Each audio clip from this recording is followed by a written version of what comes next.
Overhead bounce plus fill. Now in the last tutorial, we used overhead bounce to create a very dramatic and kind of cool look with our fitness images. But overhead bounce can be used in so many different ways, for beauty, for fashion, for portraits, for puppies. Oh yes. But what we're gonna need to do is we're gonna need to modify the light just a little bit. So we're gonna do overhead bounce plus fill. In this set of tutorials, we're gonna be using up to 4 reflectors. So, and I'll talk through all the different kind of setups in just a second. But let's talk about the gear that we're gonna be using. We can use, if you'd like, 4 Westcott reflectors, but the thing is that you're gonna need stands to hold those reflectors. So you could buy the stands separate, or what I'd probably recommend is getting 2 stands of the Photo-Dio stands that come with reflectors, and then just getting 2 Westcotts. So that way you have 2 oval ones, and you have 2 circular ones that you can use on top and bottom and so forth. And we're gonna create a sandwich setup. And that's gonna cover the techniques on the left side. With our little puppy shot, I thought I'd be even more adventurous with that. And rather than using any type of reflector that you'd buy, we just did it DIY style because I want to show you guys that light modification is super easy to do, guys. If you don't want to buy something, that's fine. Well, you're going to need to buy at least foam or something like that. But for these shots, all we did was just use foam insulation basically to create the same kind of box. And it was extremely inexpensive. I think it was like 10 bucks to get all the foam insulation. We just cut it up and it works perfectly.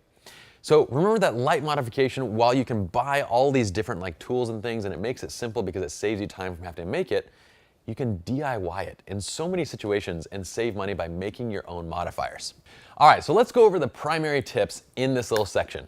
Number 1, just remember the same basics. If you decide to use white, then you're gonna have a more diffused light, but it's gonna come at the cost of a little bit of intensity and it's gonna have less contrast. If you decide to use silver, then you're gonna have more light, more intensity, and also a higher contrast light. Same stuff, same thing. Just wanna reiterate. Tip number 2 is to watch where the light's falling. I'd always recommend starting with 1 light, adding a second fill, and then adding additional ones as you need. But always start with 1 first and see what it looks like and then adjust from there. And then watch what your fills and watch all these other things and watch basically the highlights and how they're landing. This goes into the refinement of your lighting, okay? And when you practice these techniques, I want you to take a shot and then study it. Look at if the highlights are too strong along the foreheads, or look at if the fill is too strong coming up from the chin. Look at all these things and make small adjustments here and there just to kind of tweak and modify before going forward. Okay, so let's go ahead and talk through each of these setups. Over here on the left, we have our clamshell lighting setup. So basically this is a Paramount light setup. We have, well, this shot actually is coming from the left. This is a split LED light, and we're just trying to show you, really all we're showing you here is just that if you do split lighting without a modifier, it looks absolutely terrible. I don't know, what are we trying to show you? Look at the bottom one. Okay, so with the bottom one, we have Paramount light, and we have that LED light placed above head. We have it going through diffusion, and we have a fill below. So it's a Paramount light with a fill, and what does that become? Clamshell. We get beautiful, soft, natural light, and that's all I want to show you is just how soft that gets. And we've talked about that before, so I'm going to go a little bit quickly through that one. But that's one of the overhead fill, bounce fill techniques. While we did it here with an LED, you can do the exact same thing with flash. And the way that this is going to work is how we're going to do it in the second shot.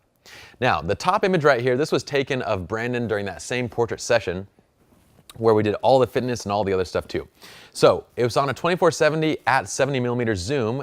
This is the Mark II, by the way, 2470 Mark II. This is at 1/80th of a second, f2.8 and ISO 1600. This is what that shot would look like if we just used the natural ambient light. Pretty terrible, quite craptastic, not good. The bottom shot though, this is at 1/200th of a second at f2.8 and ISO 200. And what we've done is we've placed 4 reflectors. So we have 2 reflectors on stands on the left and right. We have a reflector overhead and a reflector underneath. What is this doing? Well, with the flash, and for this type of a shot, you don't need to use a grid, because what you want is anytime you're placing the flash close to like the modification that you're going to be using, well, you want the flash to actually open up and to fill that entire modifier.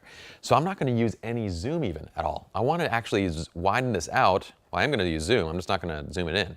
I'm going to zoom it to 24mm so that way when it hits that top modifier, it spreads out, it opens up, okay? Otherwise, it's only going to hit the modifier in a small place and it's going to come back and it's going to be a smaller light, which we know a smaller light is going to be a harder light. So we bounce into that top reflector. Then it comes down, bounces into the bottom reflector. And all the meanwhile, we have the left and the right sandwiching reflectors, which catches light from the left and right and throws it back in the face. So with 4 reflectors all around the face, I think I almost said place. But either way, 4 reflectors all around the face, what type of light do we essentially create? We're basically creating a square or a flat light setup. But we did it with basically one overhead light. So the light's actually bouncing up overhead, our on-camera flash, and it's coming around and it's creating a flat light which goes in and it looks awesome, okay? We do this type of setup all the time for headshots. Not only with Brandon, with other people, it works fantastically well. It creates beautiful catch lights. It creates a fantastic look. And if you've watched the Peter Hurley F-Stoppers DVD, which is a fantastic course on headshots, then you'll know that he uses a similar flat light setup. He sets it up a little bit differently, but it's the same type of quality of light.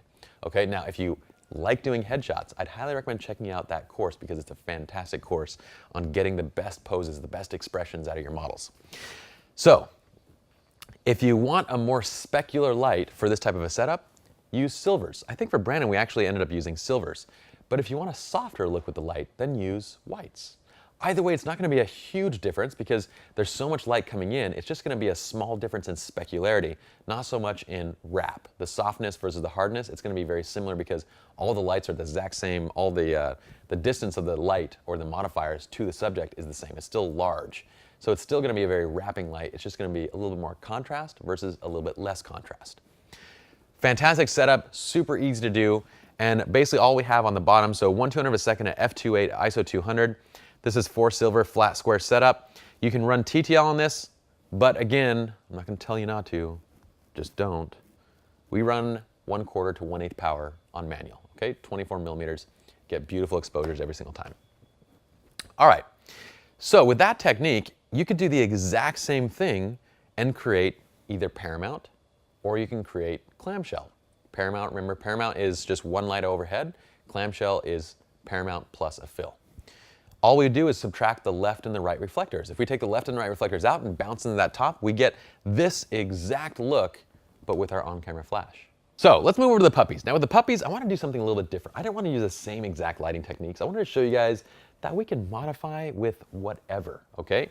So the top shot, direct flash. This is on a 50 millimeter lens, f1.2L. We're shooting at f2.8, 1/160th of a second, and ISO 100. And direct flash at TTL. Look at the dogs. Look at them. They look angry with me. They look veritably pissed off that I direct flash them. Unhappy. Then I go, okay, so what we're going to do now, we're going to show you guys that light modification can be simple and incredibly cheap. So I took the foam cord that you'd get, or not the foam cord, the foam insulation board that you get at Home Depot, and I just made a little box out of it. It's a little foam fort, if you will, okay? And I'm using basically one piece on the sides and one piece over, and then I'm using the our white little paper background, our seamless paper. That's my bottom part. And then I'm just sitting inside of it, and I have the dogs just placed in front of that. And all I'm doing is doing the same thing I did before. I'm just bouncing into the top, and then it wraps all around and goes right into the puppies. These puppies are actually my partner's puppies, so I have his wife, Yvette, there, helping me to kind of place them in position and play with them and do all sorts of things. And we get these beautiful looking shots. They look fantastic. Same exact techniques, guys. Beautiful light, really bad light. Same flash, $10 a modification, and we get to this. So what's the point of this? Again, you guys can go out and buy reflectors, buy stands, buy those things because they make your life simple. But don't feel like you have to. If you want to DIY it, you want to make your own, fine. The techniques to light and to modify are identical regardless of whether you're buying your modifiers or making them on your own. All right, so that's it for overhead bounce. Let's move on to the next video.